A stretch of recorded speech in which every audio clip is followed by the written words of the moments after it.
Hey guys! I know it's been a while since I have uploaded. Life has just been crazy. It was the end of baseball season for my oldest son, so it's just been a mess. I've been creating, but I have not sat down to actually do a video in quite some time. But I posted a picture on Instagram of making some book cloth for my journal covers out of just regular fabric. It was actually, let me grab it. It was this cloth here. So it's just regular cotton cloth, but because it's so thin, and I'm sure you've all experienced this as well, when you try to glue it, the glue always comes through. And it's annoying and it's a pain. So this one isn't finished yet, but I wanted a way to be able to not have to worry about that and make sure that the cloth was stuck down well with no bubbles or anything like that. And this process has worked for me really well. So this is another piece of just thin cotton fabric, remnant actually. It's pretty small, but I'm going to be using it to cover some chipboard, these pieces here. Oh, I just bumped the camera. Sorry about that. These pieces here. So it's actually going to be a small journal. And this one will actually be kind of fun. I'll show you. So this will be the cover. And I've split the cover in two pieces because I have this old wooden ruler that I drilled some holes in. So this will actually be this. And then the cover will flip open like this for pages. So pages will be in here like this, and then this cover will flip open. So that's kind of my plan for this cover anyways, but what we're here for is the book cloth. So just regular cotton fabric. I've went ahead and ironed all of the creases out of this for the most part. And then what we are going to use is HeatnBond. I got this at Walmart. This is the UltraHold. And then also just plain tissue paper. So this is like a cream color. It doesn't really matter what color, to be honest. I just wanted something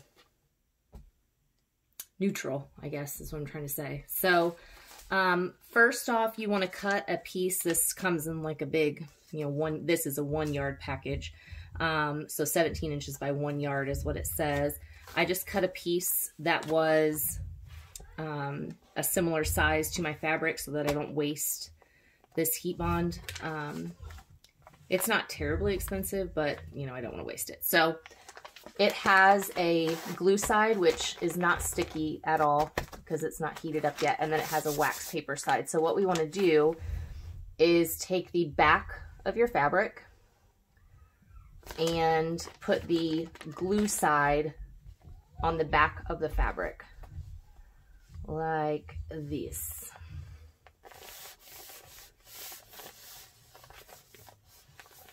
And you can see it's, similar in size.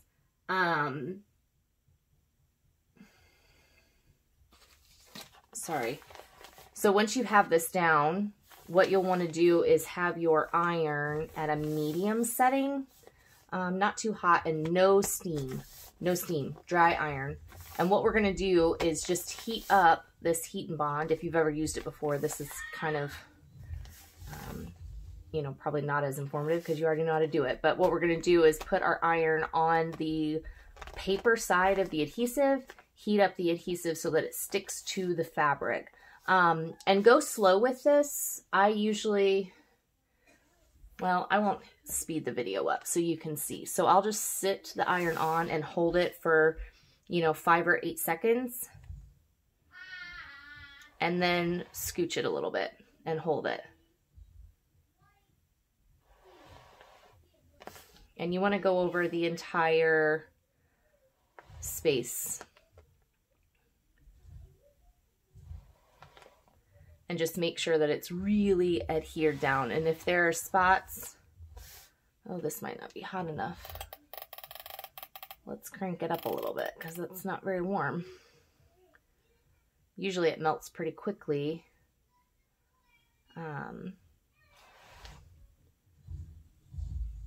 And you just want to adhere this HeatnBond. You can kind of see, I don't know if you can see on the camera, but you can see where the paper is a bit of a different color. There, can you see that? Yeah. So that'll kind of tell you too when the adhesive is really melted through to the fabric. And this is super easy, and I love that you can kind of tailor it to any size, and you can use any cotton fabric that you have. So like this remnant piece I got at our flea market. It was in like a big package of, you know, remnant fabrics, older ones. The one on, let me grab it while I'm holding this iron. This one is really old, and it's, I don't know if you can see, yeah, you definitely can. It's stained, which I love. So I was able to use that really old fabric on a book cover. You could get any pattern you wanted, and it's obviously a lot cheaper than purchasing Bookcloth. So you're just going to go over the whole piece, and like I said, you don't need to do these like large sweeping motions. You don't even really have to press down because the heat is going to transfer that adhesive. You just kind of let your iron set. And if you see some spots like right here, I can see where it's kind of a different color. You can just go back over that. Uh-oh. Looks like I got some adhesive on my on my ironing board. Oops. We'll have to figure out how to fix that. Get this corner really well. Anybody got any tips on getting this adhesive off my ironing board? Or I'm gonna glue my next project onto my ironing board instead of onto, I guess I could have trimmed it a little better, or just make the adhesive smaller than your fabric, or maybe just be careful about running your iron across that edge. I clearly was not careful, so got a little bit of glue on my ironing board. Wonder if I can heat that up. Well, anyway, if you got any tips, leave them down below on how I can clean that up. So now that we have this, you know, completely on there, I'm going to let it cool for a second because it's kind of hot right now before we move on to the next bit. So I will be right back. All right, I'm back.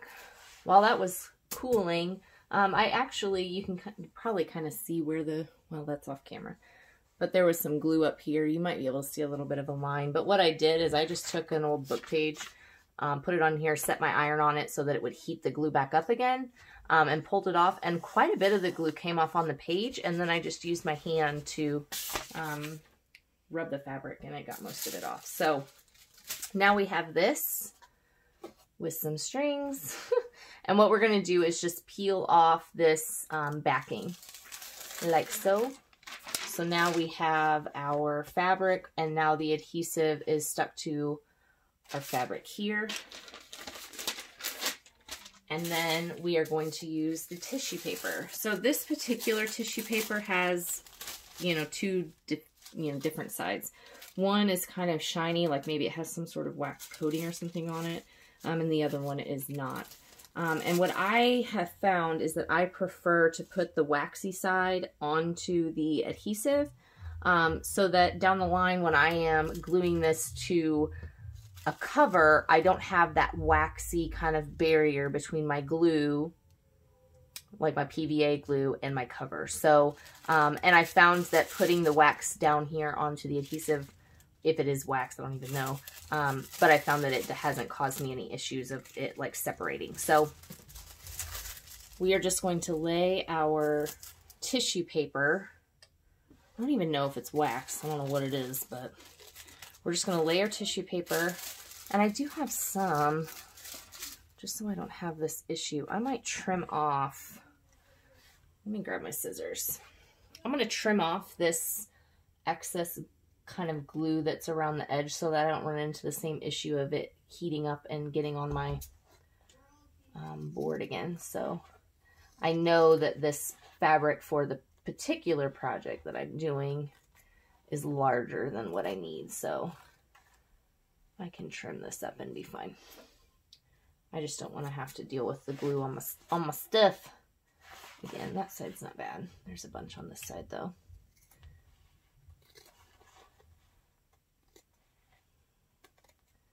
I guess the best way to do it, like I said, would be to cut your HeatnBond sheet smaller than your piece of fabric, huh? That's what I did on that first one, but this one I cut a little too well as far as size goes, I guess. Okay, that's a little better for me. So then, like I said, I'm gonna put this shiny side. If yours doesn't have a shiny side and a matte side, you don't need to worry about it. And we're gonna do the same thing with this. And this is much easier to see because the color change between the dry tissue paper and then when the glue has kind of connected to it is pretty obvious, we'll say. So again, you just want to sit your iron on the paper and you can see, you know, when it's melted, it's a big difference. It doesn't take too much heat. You just want to make sure that it is completely melted through to your tissue paper. Like I said, it doesn't take too much heat, but you don't want it too cool where it's taking forever for it to set. Medium setting. I have mine set on silk or acrylic, so you know, you can use that as a guide, I guess. But I just really, like, see there must be a crease in the tissue paper here, so I just really want to make sure that I get everything flat and make sure that everything is melted evenly. So again, you don't have to hold it. You can just sit it in a spot and, you know, let it go for a minute.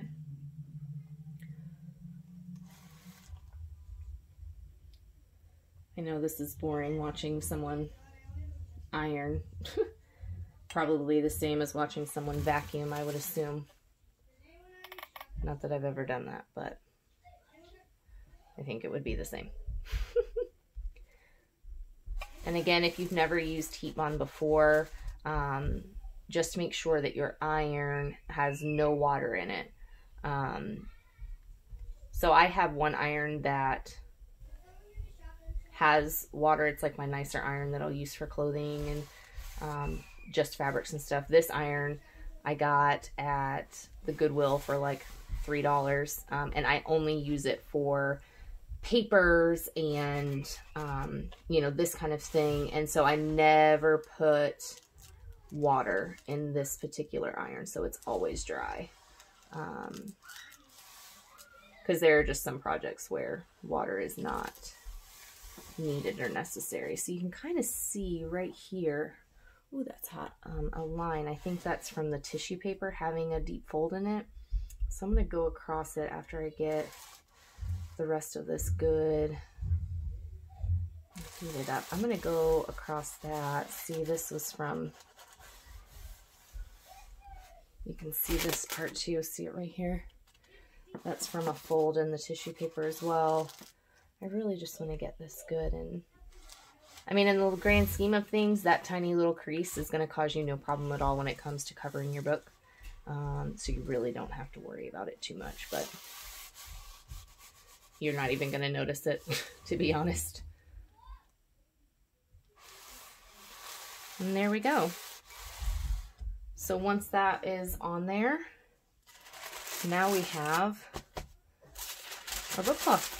And it sounds crinkly right now.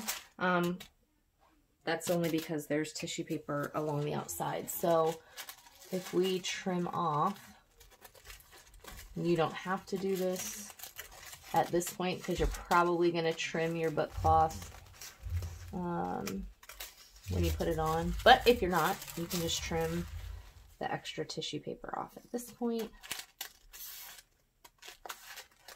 Make sure you don't burn your fingers if the fabric is still warm. And I like to do this even for some embellishments